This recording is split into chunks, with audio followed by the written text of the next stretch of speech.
Assalamualaikum warahmatullahi wabarakatuh. Alhamdulillah wa syukrulillah ala ni'amillah. Ashhadu an la ilaha illallah wahdahu la syarikalah wa ashhadu anna sayyidana Muhammadan abduhu wa rasuluhu wa la nabiyya ba'dah. Allahumma sholli wa sallim wa barik ala sayyidina wa habibina maulana Muhammad wa ala alihi wa sahbihi wa dzurriyyatihi wa atbahi ila yaumil qiyamah. Amma ba'du. Segala puji milik Allah, Zat yang telah memberikan kepada kita berlimpah ruah nikmat. Syukur tentunya wajib kita lakukan kepada Dia, Zat yang telah memberikan begitu banyak nikmat kepada kita, Allah subhanahu wa ta'ala. Salawat tak lupa kita haturkan keharibaan Rasulullah Muhammad sallallahu alaihi wasallam kepada para keluarganya, para sahabatnya, para zuriyahnya, serta kita selaku umatnya. Hadirin para pecinta Nabi sallallahu alaihi wasallam, Al-hadithu tsani min arba'in nawawiyah. Hadis yang kedua daripada hadis arba'in Imam Nawawi. An Umar radhiyallahu anhu aidan qala. Hadis ini diriwayatkan dari Sayyidina Umar bin Khattab. Sebagaimana hadis yang pertama pun diriwayatkan oleh Sayyidina Umar bin Khattab. Sayyidina Umar bin Khattab meriwayatkan hadis ini, dan hadis ini dihimpun oleh Imam Nawawi dalam Arba'in Nawawiyah. Kata Sayyidina Umar,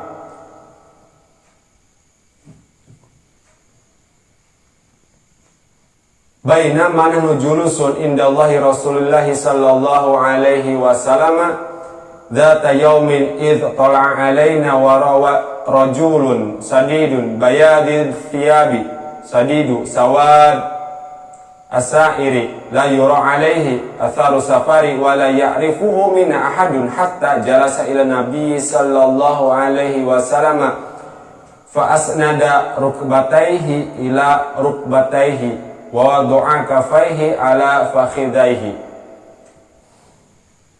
Kata Sayyidina Umar bercerita, pada suatu hari ketika kami sedang duduk bersama Rasulullah sallallahu alaihi wasallam, tiba-tiba muncul di hadapan kami seorang laki-laki yang berpakaian serba putih dan rambutnya sangat hitam. Tidak diketahui dari mana datangnya itu si laki-laki, dan tidak seorang pun dari kami, kata Sayyidina Umar, yang mengetahui sebelumnya. Selanjutnya, si laki-laki tersebut duduk di dekat Nabi, serta menyandarkan kedua lututnya kepada kedua lutut beliau, dan meletakkan kedua telapak tangannya di atas kedua paha beliau. Lutut bertemu lutut, paha baginda Rasul Shallallahu Alaihi Wasallam dipegang oleh laki-laki tersebut. Tentu para sahabat heran, para sahabat kaget. Mengapa? Karena seharusnya orang yang datang bertamu, jika tidak ada yang mengetahui para sahabat, tidak ada yang kenal para sahabat, berarti orang itu orang datang dari jauh. Tentu orang yang datang dari jauh akan lusuh mukanya, akan kusam pakaiannya, tidak putih, dan rambutnya akan berdebu. Makanya para sahabat heran. Langsung dengan akrabnya menempelkan kedua lutut dengan kedua orang laki-laki tersebut dengan lutut baginda Rasul dan memegang paha baginda Rasul. Begitu akrab, maka sahabat termasuk Sayyidina Umar yang menceritakan terkaget. dan berkata kepada baginda Rasul Muhammad sallallahu alaihi wasallam, wa qala ya Muhammad akhbirni anil Islam. Faqal Rasulullah sallallahu alaihi wasallam, al-Islamu an tashhada an la ilaha illallah wa anna Muhammadar Rasulullah wa tuqimas shalah wa tu'tiyaz zakah wa tasumur ramadan wa tahujjal baita anistata'a ilaihi sabila. Orang tadi bertanya kepada baginda Rasul Muhammad sallallahu alaihi wasallam, wahai Muhammad, ya Muhammad, ceritakanlah padaku tentang Islam. Rasulullah sallallahu alaihi wasallam bersabda, Islam itu mengucapkan dua kalimat syahadat bahwa tiada Tuhan selain Allah dan Muhammad adalah utusan Allah, mendirikan sholat, menunaikan zakat, berpuasa di bulan Ramadan, berhaji bila kamu mampu untuk menempuh perjalanannya. Menunaikan zakat, berpuasa, dan berhaji. Kata laki-laki itu, sodakta, benar engkau wahai Muhammad. Fa'ajabna lahu yas'aluhu wa yusadikuhu. Tentu para sahabat heran. Kata Sayyidina Umar, kami terheran-heran melihat tingkah laku orang tersebut, dengan sikap orang tersebut. Dia bertanya, dia juga yang membenarkan, seolah-olah dia sudah tahu. Bertanya betul. Biasanya yang bertanya kan tidak menyatakan betul, paling tidak mengangguk saja, oh iya begitu ya. Tapi ini tidak. Benar kamu wahai Muhammad. Dari hadis ini bahwa Islam adalah seluruhnya merupakan perbuatan anggota zahir, mulai daripada syahadat jelas, karena orang yang mau masuk Islam harus bersyahadat, dan orang Islam sudah pasti bersyahadat. Secara syariat perbuatannya zahir, salat zahir, kelihatan gerakannya, zakat zahir, kelihatan apa yang dikeluarkannya, puasa pun zahir, haji pun zahir. Jadi dari ini bahwa yang dilakukan adalah zahir.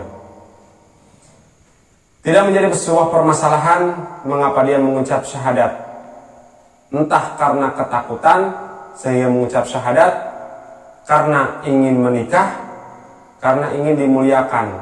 Jadi orang yang mengucapkan syahadat itu entah dengan paksaan, takut, ingin menikah, dan lain sebagainya. Tapi ketika dia sudah berucap asyhadu alla ilaha illallah wa asyhadu anna Muhammadar Rasulullah, berarti dia sudah muslim. Maka dari itu dia harus mendapat perlakuan yang semestinya dia dapatkan seperti muslim yang lainnya. Wa isamu 'ala Allah, hanya Allah yang tahu ketika dia terpaksa karena yang lainnya, tapi sah dia masuk Islam karena sudah berucap di lisannya dua kalimat syahadat.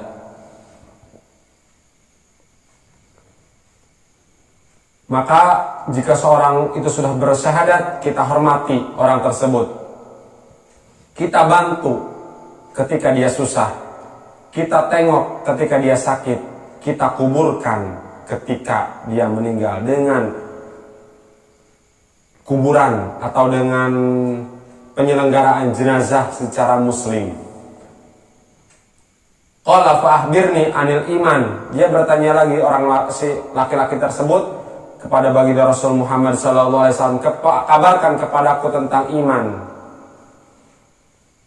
Qala Rasulullah SAW bersabda, menjawab, antu'mina billah wa malaikatihi wa kutubihi wa rusuluhi wal yaumil akhiri wa tu'mina bil qadari khairihi wa sarrihi.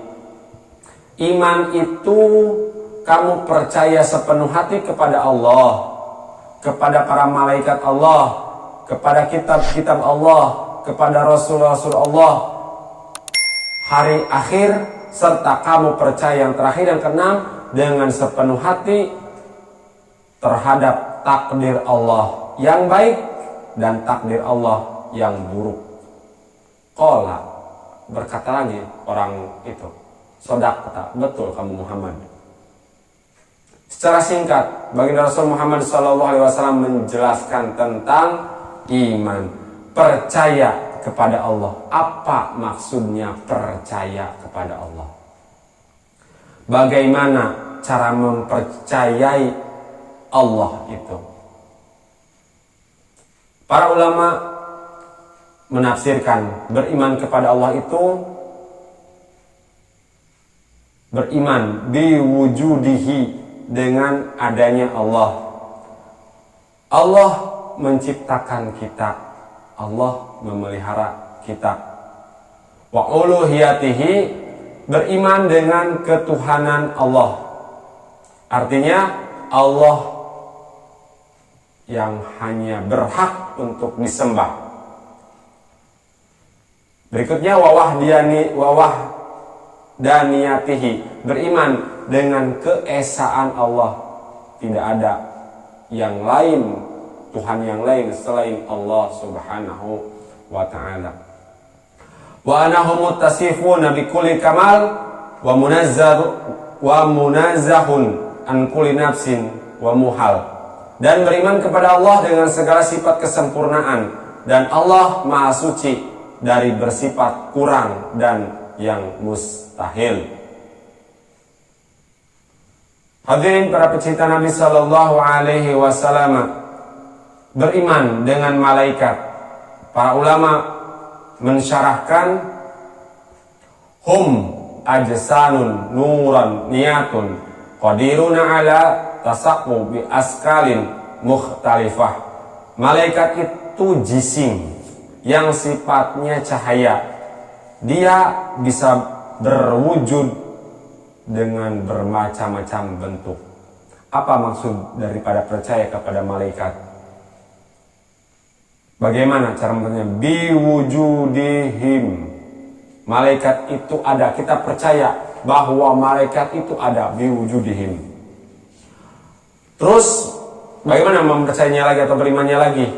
Wa annahum ibadun mukramun, malaikat itu hamba-hamba yang dimuliakan oleh Allah. La yasunallah ma amarahum ma yaf'alun ma yu'marun. Malaikat itu sedikit pun tidak pernah maksiat kepada Allah, tunduk patuh kepada Allah, dan selalu melaksanakan apa yang diperintahkan oleh Allah. Kita percaya bahwa malaikat itu tunduk, patuh, taat kepada Allah. La ya'lamu ada wahum ilallah, dan tidak tahu berapa jumlahnya malaikat Allah. Banyak sekali jumlah malaikat Allah itu. Kita tidak tahu jumlahnya berapa, sebab belum pernah ada dari kita manusia yang berusaha mensensus malaikat. Kalau sensus penduduk ada, tapi sensus malaikat tidak ada. Ada malaikat yang diciptakan dari diciptakan sampai nanti hari kiamat sujud saja. Malaikat yang tugasnya hanya sujud. Ada malaikat yang tugasnya hanya ruku saja. Yang lebih ajaib, yang lebih menakjubkan, ada malaikat yang diciptakan oleh Allah, tubuhnya dari api dan badannya dari salju. Hebat kan? Harusnya salju bisa memadamkan api, atau salju bisa mencair dengan api, tapi ini tidak. Malaikat itu dua jenis, bukan dua jenis ya, dua benda yang berbeda yang ada dalam tubuhnya, api dan salju. Dan tugas malaikat itu hanya berdoa. Berdoa untuk siapa? Untuk kita manusia. Malaikat itu berdoa, Allahumma ya man alafa baina saljin wa nar alfi baina qulubi ibadikal mu'minin. Ya Allah yang menjinakkan es dan api, maka jinakanlah hati hamba-hamba Engkau yang beriman. Itu tugasnya hanya berdoa saja. Itu saja terus diucapkan oleh malaikat tersebut. Rasulullah SAW bersabda, al-mu'min laisa bihaqut. Orang beriman itu tidak mau dendam.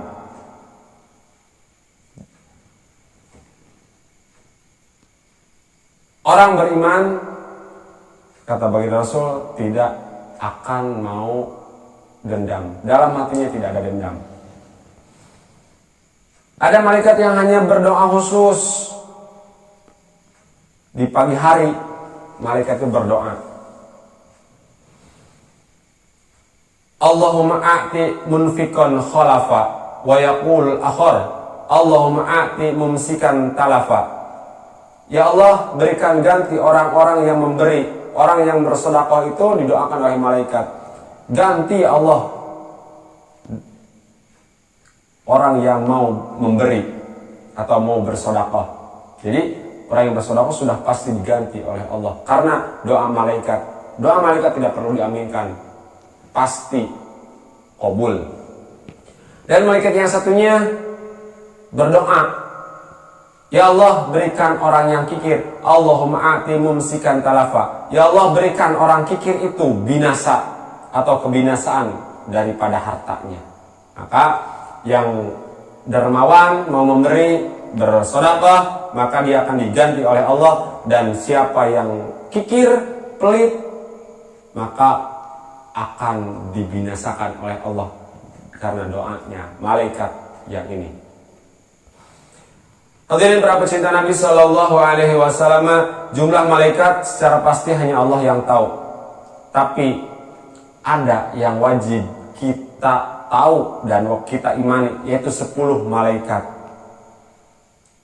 Biasanya di pelajaran siswa SD atau bahkan mungkin sekarang TK atau PAUD sudah diajarkan sebagai dasar daripada ilmu agama, yaitu 10 malaikat: Jibril, Mikail, Israfil, Ijrail, Raqib, Atid, Munkar, Nakir, Malik, Ridwan. Maka yang ini harus kita tahu dan kita imani, jumlah 10 daripada yang diajarkan oleh para guru-guru kita. Yang ketiga, beriman kepada kitab wa kutubihi. Kita beriman dengan Al-Quranul Karim, dan kita juga beriman terhadap kitab-kitab sebelum Al-Quran. Percaya itu firman Allah dan benar isi dari kitab-kitab itu. Berapa jumlah kitab yang diturunkan Allah? Pendapat sebahagian ulama, jumlah kitab yang diturunkan Allah kepada para rasulnya yaitu 104 kitab. Namun yang wajib kita tahu secara rinci ada 4. Zabur kepada Nabi Daud alaihi salam, Taurat kepada Nabi Musa alaihi salam, Injil kepada Nabi Isa alaihi salam, Al-Quran kepada baginda Rasul Muhammad sallallahu alaihi wasallam. Percaya Allah sebelum Al-Quran telah menurunkan kitab-kitab kepada para rasul-rasulnya. Itu wajib kita beriman. Yang keempat, beriman kepada rasul-rasul Allah. Apa artinya? Bi an tusaddiqka anna Allah arsalahum minal khalqi lihidayatihim minat tariqil haqq wa annahum sadiquna fi jami'i ma ja'u bihi anillahi ta'ala. Beriman kepada Rasul, maksudnya kita percaya kepada mereka bahwa Allah mengutus mereka untuk memberi petunjuk kepada makhluk, dan para Rasul itu benar setiap apa yang mereka sampaikan itu datangnya dari Allah Subhanahu wa ta'ala. Berapa jumlah Rasul yang diutus oleh Allah? Ada yang mengatakan bahwa jumlah Rasul itu 313. Namun yang wajib kita imani dan wajib kita menghafalnya 25 Rasul, 25 Nabi. Kalau kita tidak hafal 25 Nabi itu, maka kita berdosa. Mengapa? Karena beriman kepada Rasul-Rasul Allah. Kita tidak hafal 25 Nabi atau 25 Rasul, maka kita berdosa.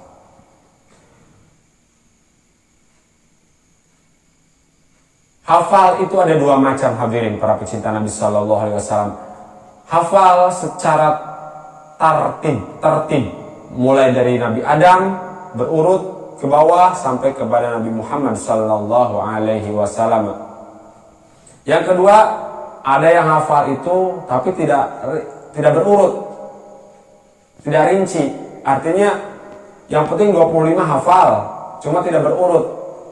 Mulai dari Adam, Idris, Nuh dan sebagainya seterus ke bawah sampai Nabi Muhammad.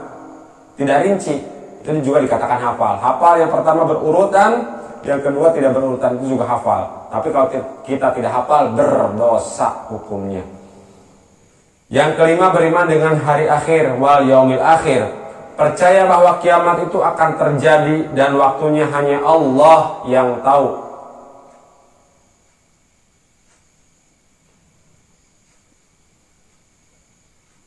Hadirin para pecinta Nabi Sallallahu Alaihi Wasallam, pun sama dengan alam kubur. Kita wajib percaya bahwa nanti kita akan memasuki alam kubur, bahwa alam kubur itu suatu alam yang dimana di sana ada nikmat juga ada azab. Apakah kita bisa membayangkannya? Tidak akan bisa membayangkan bagaimana alam kubur itu. Tapi kita harus dan wajib percaya bahwa alam kubur itu ada. Juga kita akan dibangkitkan di hari kebangkitan.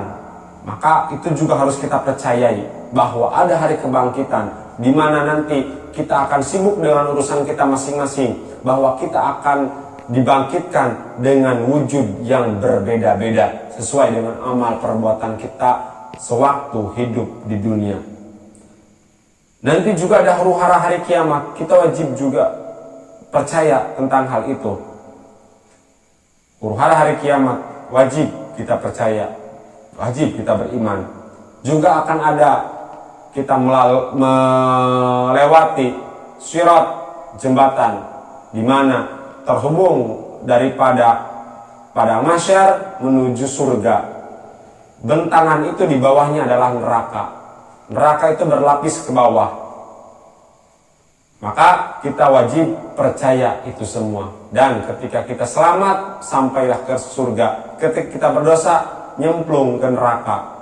Tapi jangan khawatir, ketika kita ada iman, Allah akan mengangkatnya dan kita akan dimasukkan ke dalam surga yang kekal abadi di dalamnya. Tapi ketika kita tidak beriman, maka kita akan kekal di dalam neraka tersebut.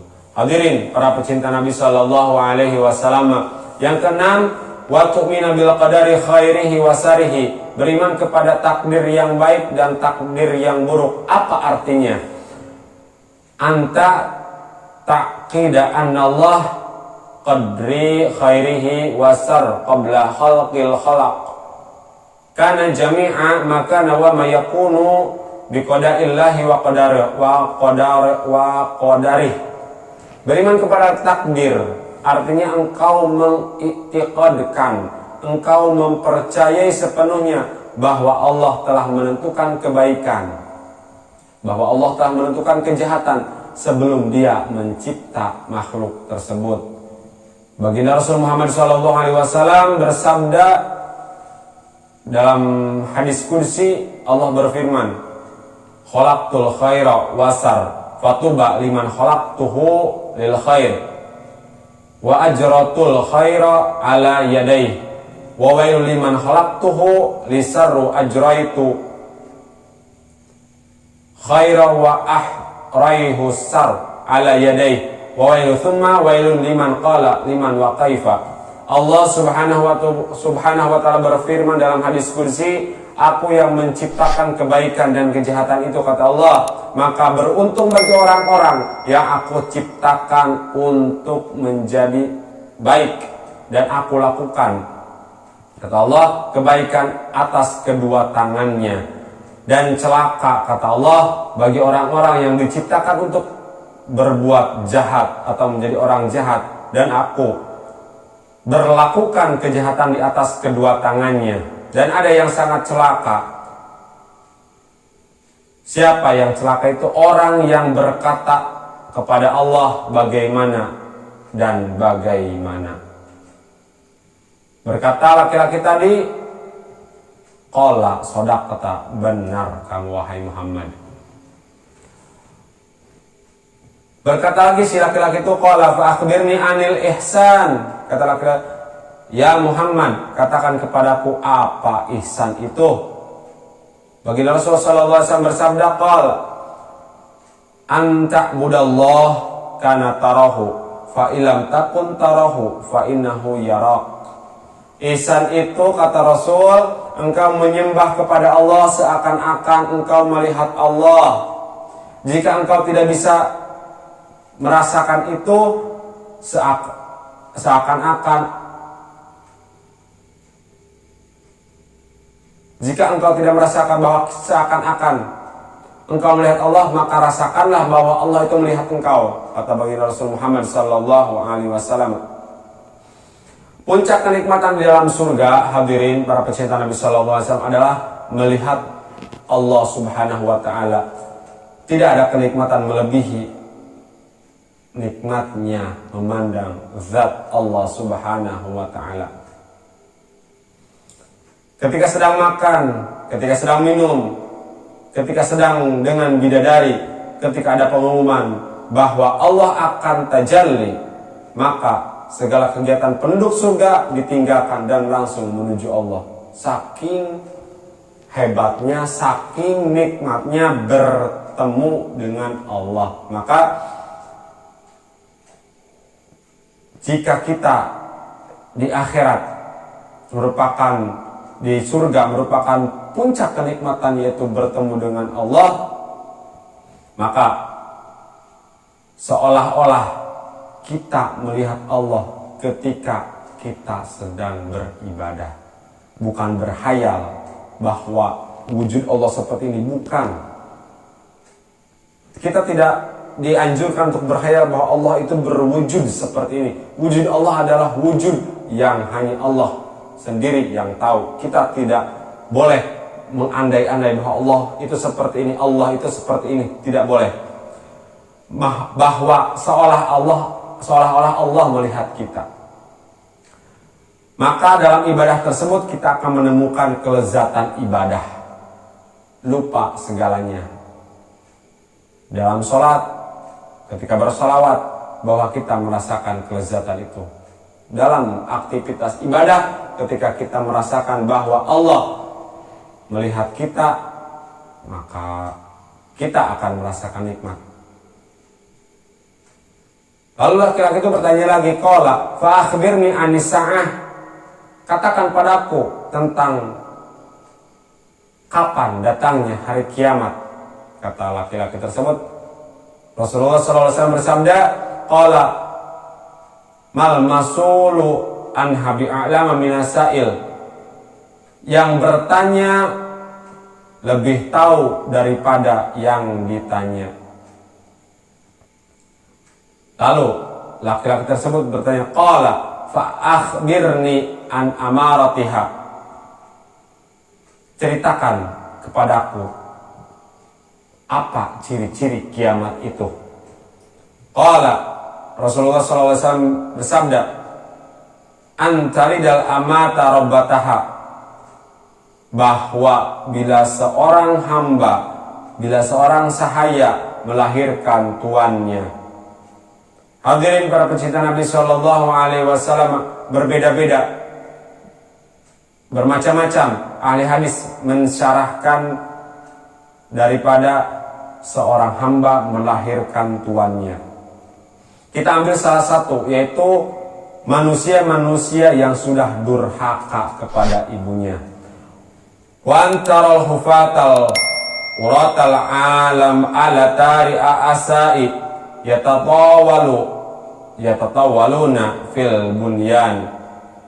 Bila kamu lihat orang fakir miskin yang tidak bersepatu, bertelanjang pula, dan pekerjaannya menggembalakan kambing.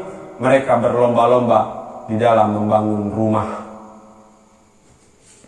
Hadirin para pecinta Nabi Sallallahu Alaihi Wasallam, macam-macam pula bahwa ulama itu mensyarahkan ini. Ada yang mensyarahkan bahwa pemimpin manusia di akhir zaman, di dekat pintu gerbang kiamat, pemimpin manusia adalah orang yang hina, tapi karena mereka kaya, mereka punya uang, punya gedung yang tinggi, maka mereka menjadi pemimpin.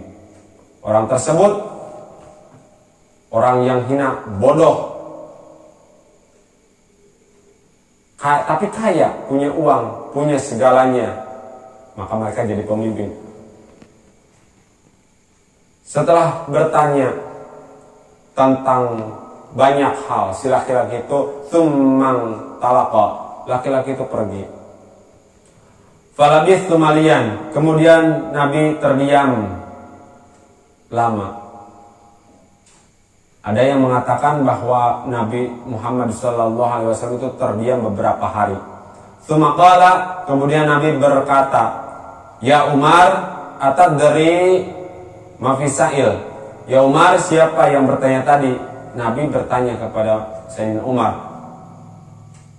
Qultu, dijawab oleh Sayyidina Umar, Allahu wa rasuluhu a'lam, bahwa Allah dan Rasulnya yang lebih tahu. Qala, Rasulullah SAW menjawab, fa innahu Jibril, ketahuilah bahwa dia itu adalah Jibril, hai Umar. Atakum yu'alimukum dinikum, dia datang untuk mengajarkan urusan agamamu. Malaikat Jibril berwujud seperti manusia, dan dengan metode itu Malaikat Jibril ini mengajarkan kepada para sahabat bahwa itulah agama yang kamu anut, isinya itu. Hadirin para pecinta Nabi Sallallahu Alaihi Wasallam, Malaikat Jibril itu menurut sebagian ulama datang kepada Rasulullah Sallallahu Alaihi Wasallam sebanyak 24.000 kali semenjak Nabi Muhammad diangkat menjadi Rasul sampai wafat. Di 24.000 kali semenjak SK Rasulnya diterima oleh Nabi Muhammad. Imam Ghazali memberi catatan di ujung hadis ini. Yang pertama, bagaimana sahabat Nabi begitu beradabnya kepada Rasul.